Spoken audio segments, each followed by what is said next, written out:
Hello, beautiful lights, and welcome to another episode of From a Medium's Perspective.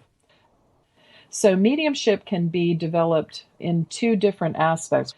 We have mental mediumship and physical mediumship. Mental mediumship takes place within the mind or the consciousness of the medium, and the results are expressed verbally and pass through the medium's mouth. The medium speaks the words, and it's telepathic in nature. Mental mediumship is sometimes called telepathic mediumship. In a demonstration of mental mediumship, it's the medium who hears, sees, and feels what the spirit communicators are relaying, and they pass that along to their sitter, the person that is sitting with them. That's another technical term from the world of mediumship. We call our clients the sitter. Different forms of mediumship occur or demonstrated. There's message mediumship, which is when the medium directly just gives a message.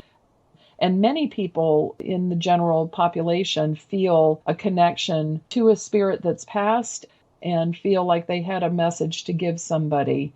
They have maybe one sentence or two sentences, usually of comfort or direction or clarity. And so that's called message mediumship. It's also used when people are on the platform in those traditional settings and bearing messages from spirit. Inspirational mediumship is a type of channeling. It can be done through psychography, which is when you write what you're inspired to write or speak what you're inspired to channel. Healing mediumship has to do with energy healing. Many of you have heard of Reiki, and it's basically changing the frequency of the sitter. It's working with their energies and their will to raise their vibration and become more connected so that they're at a higher frequency and feel better and operate better within their day-to-day lives. And then there is physical mediumship, which we were talking about, and that's physical phenomenon. Spirit actually uses an incredible array of methods to communicate and get their messages across. We had a session on clairvoyance last week, and I won't go into great detail about the clairs, which are the clear senses of spirit, but I did feel like it was pertinent here to throw in a little bit. Clairvoyance or clear seeing is the ability to see anything that isn't physically present. It could be an object, an animal, people, a planet, a realm, a room. The sight called clairvoyance occurs in the mind's eye. And some people say that's their normal state. Other mediums say they have to train their mind to that. Some clairvoyant mediums can see a spirit like it has a physical body, and others see it almost like a holograph, others like an impression in their mind's eye, or like a still photography, or a snapshot, or sometimes in motion like a movie. And then there's clairaudience, which is clear hearing. And that's probably the next strongest and most recognized gifts. Not necessarily the most important, but it is good to develop that. That's clear hearing, clairaudience. And that's the voices and thoughts of spirit. And then we have, as we mentioned, and I won't go into detail with these, clairsentience, which is clear sensing. That's having the impression of what the spirit wants to communicate or feeling sensations that they instill emotions, or we use our empathic ability there. There's clairsentience, which is clear feeling, and that's a condition where the medium can actually feel how that person passed or some physical thing that happened to them. As we develop, we can tone that down to where just the slightest impression can give us the message without us reliving 1,000 deaths. There's clairalience, which is clear smelling, clairagustance, which is clear tasting, and claircognizance, which is clear knowing. And that, I think, is right about the level of our intuition. It's just knowing. We maybe sense, is it right or wrong? And I thought it might be helpful to say what mediumship isn't. Mediumship is not an unnatural phenomenon. It is not a special gift that's bestowed on the spiritually sophisticated or elite or those sages or whatever. It is not an indication of spiritual achievement, and it isn't magic. It isn't something that can be turned on and off like a machine, although as you develop, you'll be able to tune in and tune out at will. So it's almost like that. However, the gift is underlying and can be instantaneously contacted. I like to think of turning my radio down in my mind. I just kind of tune it down so that all I can hear is the emergency broadcast system when I'm not actually doing a reading, so that I can live a relatively normal life. Mediumship is not miraculous. It's not a miracle. It's not something so strange or supernatural. It follows all spiritual laws. It is not to be used to read the minds or control other people. People that would use their gifts for manipulating the will of somebody else or to gain some type of power or to try to do something destructive with them would be immoral and unethical to even try to do something like that. Mediumship isn't a game, and it should not really be considered a source of entertainment. We as mediums sometimes have to have disclaimers because the general populace is litigious, and in that case, we cloak it in the word of entertainment, but it isn't. It's a very sacred and very serious endeavor and should be treated with respect and dignity. These are people that have passed, that miss people that have lived here before, that had lives here on the planet, and need to be able to communicate their messages. The people that are left here, if they're sincere in their need for connection to spirit, are going to be able to enter that reading with respect.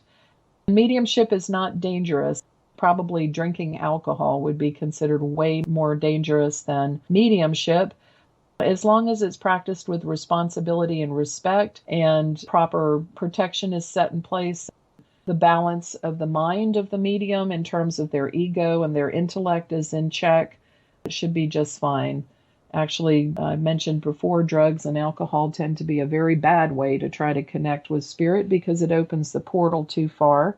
Will you been enabled to be a little bit more sensitive? Probably, but what's the outcome? Hopefully not possession, but it's possible.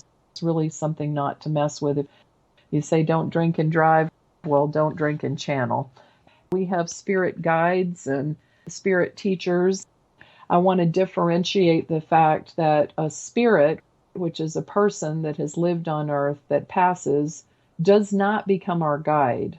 Guides, technically and specifically, are a higher vibrational energy that has been brought into the material world to help us convey our business down here, to help us manifest what it is we want, to add a dimension of support and care and love into our lives.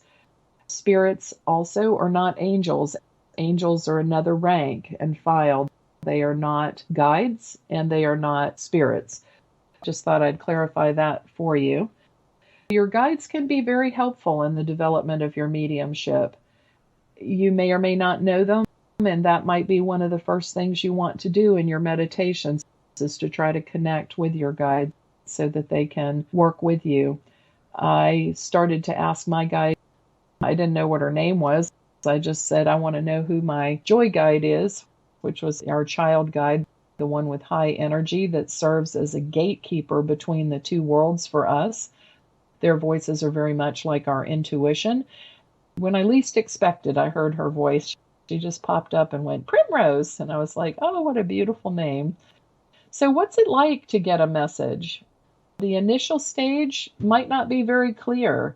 If you're learning your way around, you're learning to blend spirit's energy with your energy field and learning to kind of tune into a different vibration. You want to strengthen that link so that the information can increase because energy follows focus. So as your focus shifts and you become aware that there's a spirit there, as you diffusely observe them, your energy begins to pick up more information. And it isn't necessary for you to see them, just like it isn't necessary when someone comes up in the room behind you. You know someone's there. But there are 3 elements of a message. To do it properly, you would identify the spirit, that there is somebody there.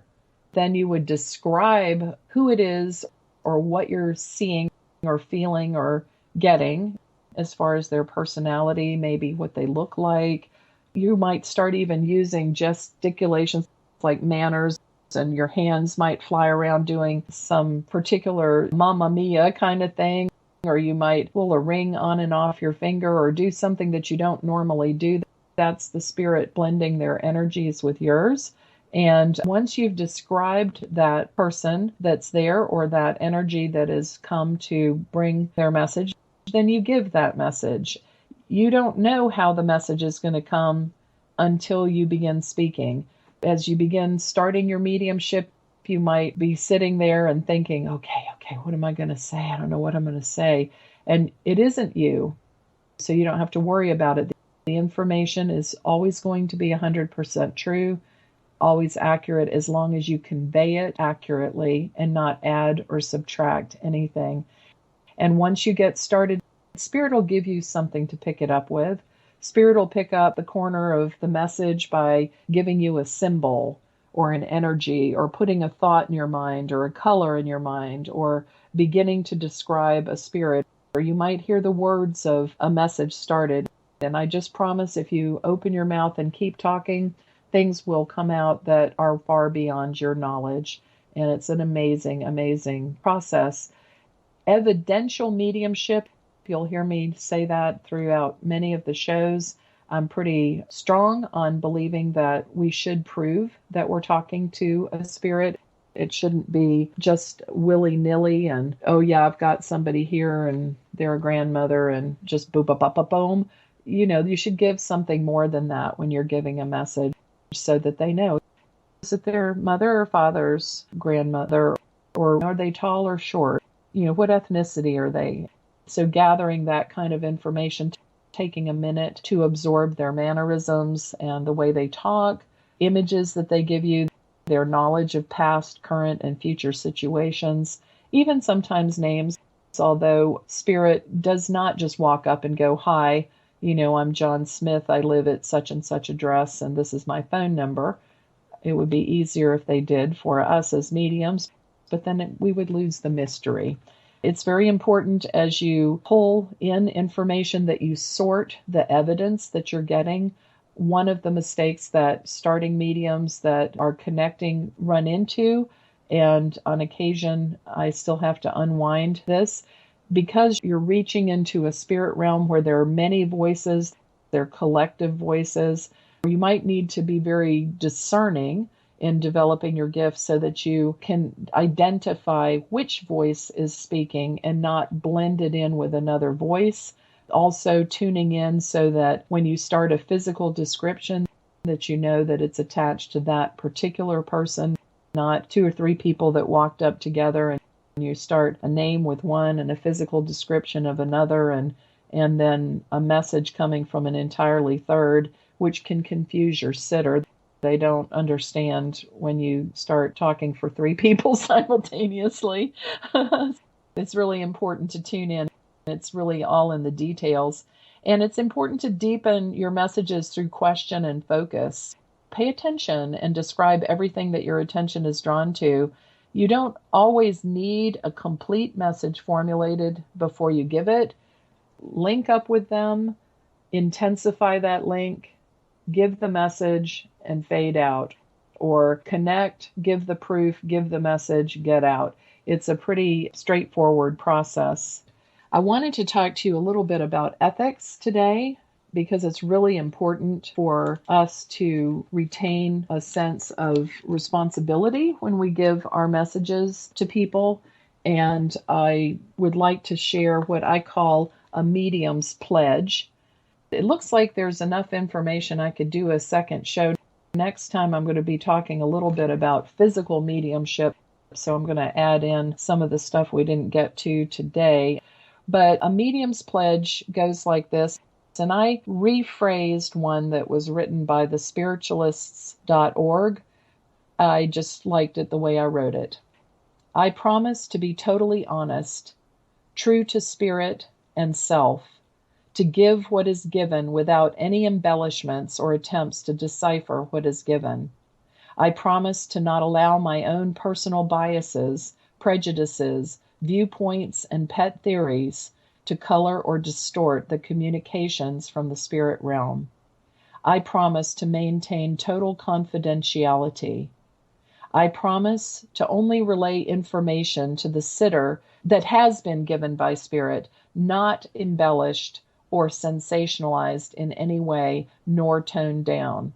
I promise to be aware of the need for diplomacy when expressing certain information. I promise to not use strong language during a private reading or public message. I promise not to diagnose a health problem. I promise to never conduct a spirit communication under the influence of alcohol or drugs or in an unsuitable or unsavory environment. The reason that you wouldn't want to use strong language like cursing during a private reading, it isn't professional. However, you may encounter spirits that do use colorful language. Always preface it. If you're going to say something like you're hearing somebody start to curse, just preface your message to them and explain that that's what you're hearing. However, abusive language is never a message from a spirit, either by tone or word. I mean, it can be from spirit, but that is not one that you would allow as a medium to work through you. Spirit's messages are always going to be of comfort and counsel. If it's negative, then it's you, and you're not standing back far enough to allow the higher messages of spirit through. Be the source of the source. It's not that you can't see something going wrong in someone's body or sense that this or that is going on for them. Point it out to them, but advise them to seek professional diagnostics through a professional doctor or appropriate care provider. Do not prescribe. The law of the land is quite clear that one cannot treat a client for an illness unless appropriately qualified. So diagnosis is considered to be the first stage in treatment. You want to make it very clear that you are not qualified to treat. I found some criteria for getting into the best psychic mediums directory that was listed by Bob Olson at bestpsychicmediums.com. I really thought that it's important because we need to be able as mediums to stand up with integrity, accuracy, and offer evidentiary proof. So these are some of the things he thought was important. The medium should be, number one, a sole owner of a professional website, not part of a collective reading website. I'm not going to name any, but you know what they are. They're the ones that you call in and you tap in with a psychic 24/7 and pay by the minute. He felt, number two, that they would not do email or online readings. And that's the kind of thing where your interpretation comes through an email. It's not that somebody couldn't do that. We talked about channeling and psychography, the art of channeling as you write. But generally speaking, that is just not a good practice. And it's not considered a good practice as far as being a professional. Three, that a medium does not offer readings 24 hours a day or on a drop-in basis or on demand at the instant that the reading is requested, because they require an appointment, requires scheduling an appointment. Number four, requires scheduling an appointment. Number five, does not charge by the minute, has no hidden costs, nor asks for any upcharge after the sitter's arrival. So people know what they're in for. They've decided it. The terms have been negotiated, and they come in at their appointed time, get their message, and don't feel like they're subject to anything additional. Number six, does not offer potions, spells, charms, hex removal, or curses. Those of you out there that work in the world of Santeria and witchcraft and earth-based religions, there are some values there. But in his opinion, in Bob Olson's opinion, doing that type of thing is unprofessional. From my opinion, I just feel like anything that manipulates the will of another human being is not very cool. Number 7, fees are clearly stated on the website and established up front.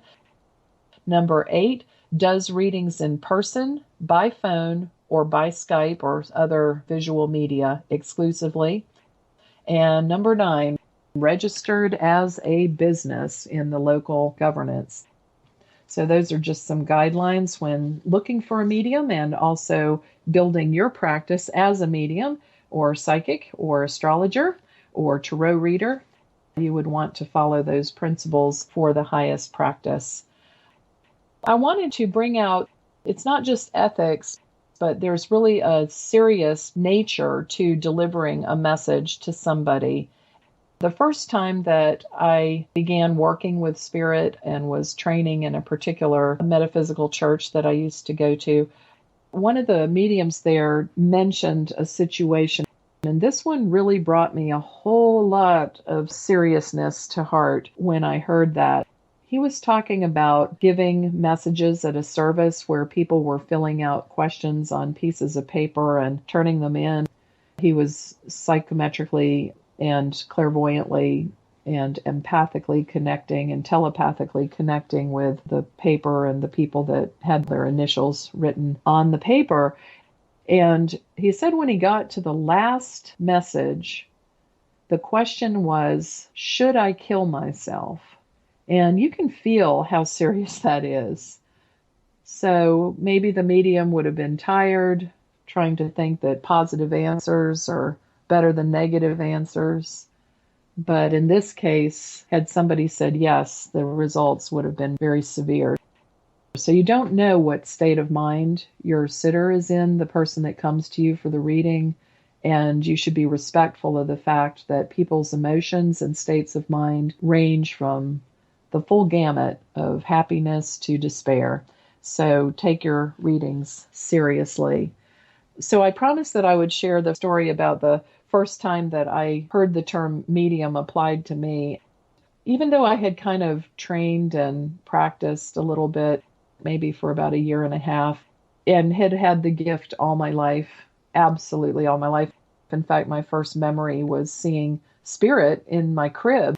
I remember looking up, and it seemed quite natural as I kicked the little thing that was hung over my bed for my visual entertainment and touching my toes to it with great enjoyment, that it was pretty natural to see the faces of people and spirits and guides looking through the ethers. Everyday jargon, it's becoming more common, but it really isn't something that you hear a lot. All the time I grew up and through my youth and through being used for the spiritual gifts that are mentioned in the Bible in my 20s in a Pentecostal church, I never realized that what I was doing was mediumship. I never realized that that was something. I had gone to Arthur Findlay College of Psychic Science in Essex, England, Stansted, to study because of the quality of teaching that they offer over there. It's really amazing. As I worked, I had followed a particular medium over there because I'd had a very successful opportunity to work with her while she was here in the United States, and I just wanted to study with her more.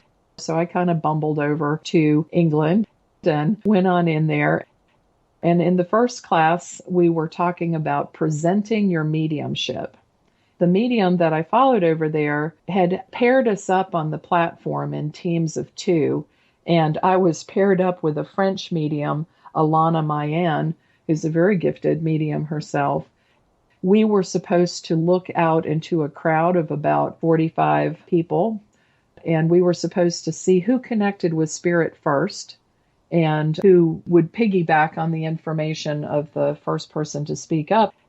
As we approached the platform, or as it became our turn, Minister Williams guided us by saying, would the next medium take the platform? Well, I was gobsmacked because I had never been called a medium before.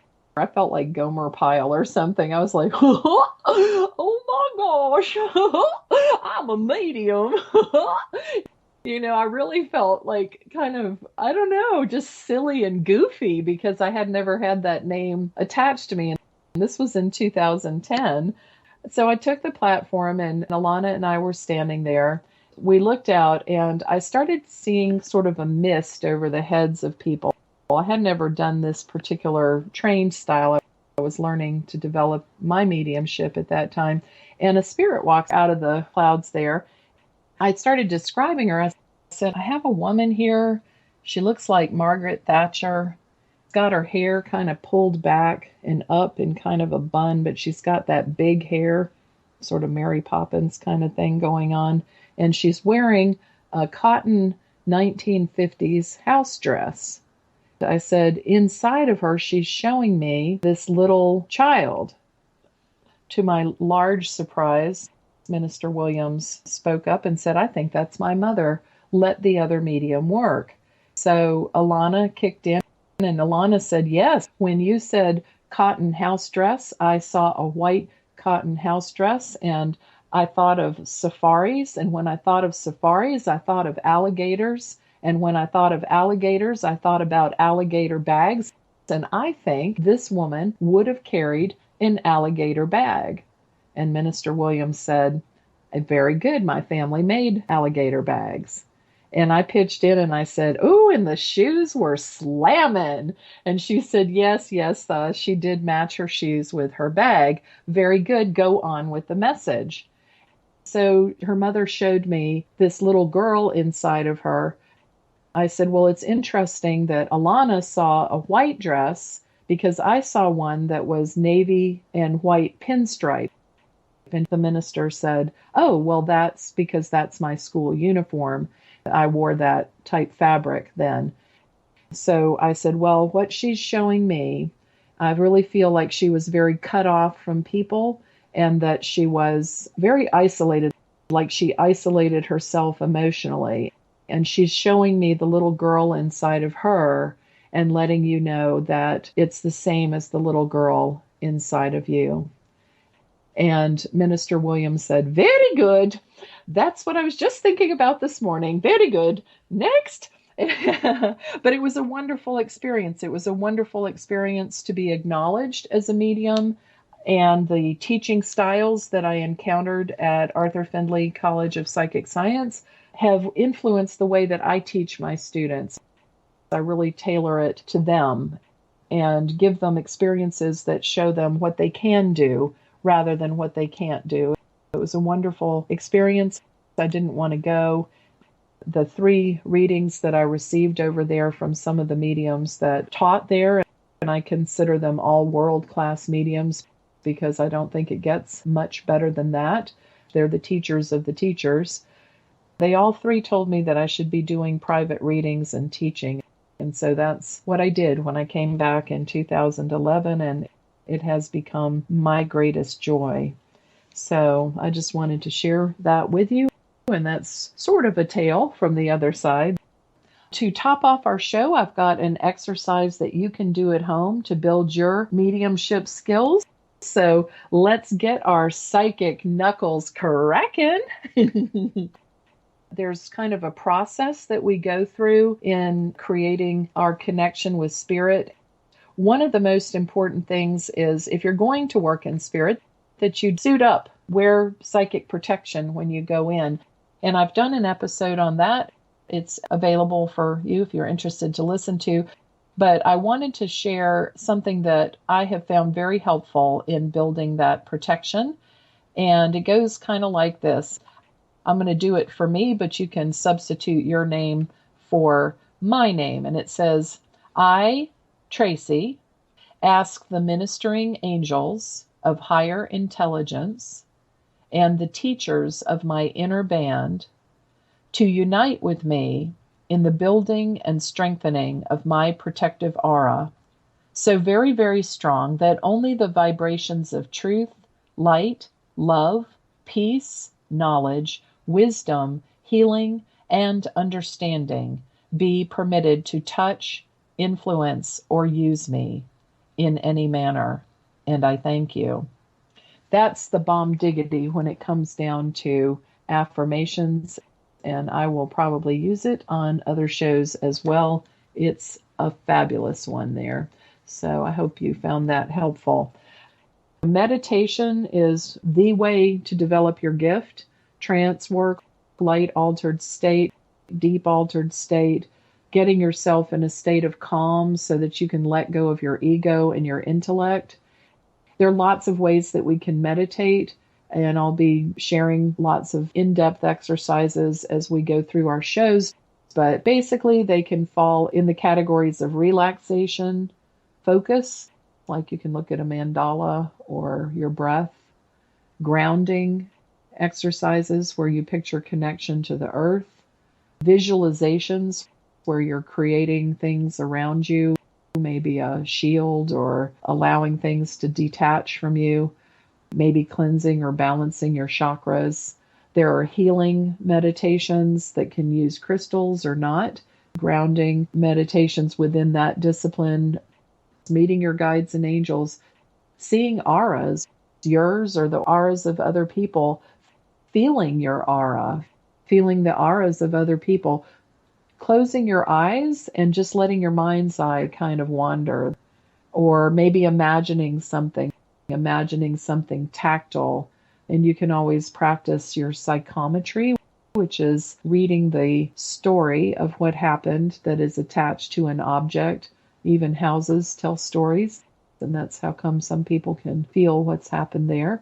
Also rings and other objects that belong to people tell their story, and mind-to-mind communication. But for today's exercise, I thought that I would get you to think about practicing with the elements. I don't think I'm going to take you through the actual meditation, but I'm going to give you enough that you can do it on your own. It has to do with visualizing the 4 elements. And it's really fun with a friend, if you have a friend or 2 or 3 or 5 to develop with. You would start to feel the energy that is sort of a resistance energy or a warmth between your 2 palms. You would expand and contract that till you became aware of that energy. And then you would start morphing that energy into water first, and then fire, and then earth, and then air. And you would feel the differences of those elements. And why would something like that have anything to do at all with mediumship? Well, it does, because when we develop our tactile awareness, our imagination and our fantasy and our pictures and projections on our mind, we exercise those parts of us that see, hear, feel, and know within us. It's an excellent, excellent exercise for developing your clairvoyance and for developing your empathic ability, sensitivity too. I hope that was helpful. We are at the end of this week's psychic development exercise because we're at the end of the show. I really hope that you have enjoyed our show. I definitely have. It is really, truly my greatest pleasure to be able to share some of my experiences and information that comes from being a medium and giving you a look into what life looks like from a medium's perspective. As I mentioned, in our next episode, we're going to be talking about mediumship again, and we'll be talking about physical mediumship. Thinking after that, we're going to go into talking about channeling in the next one. And I'll be sharing another tale from the other side and offer some interesting things to help build your psychic abilities. Thank you for joining us. If you would like to connect with me, you can find me on Facebook at Psychic Medium Tracey Lockwood. I love to have friends, can never have too many. Well, I guess Facebook says 5,000 is too many, but I'm not anywhere near there. So friend me. And I would love to have you visit my website too at mediumtracylockwood.com. And we will see you next week for a view of life from a medium's perspective. And please remember that it's never inappropriate to be kind. And without integrity, you have nothing.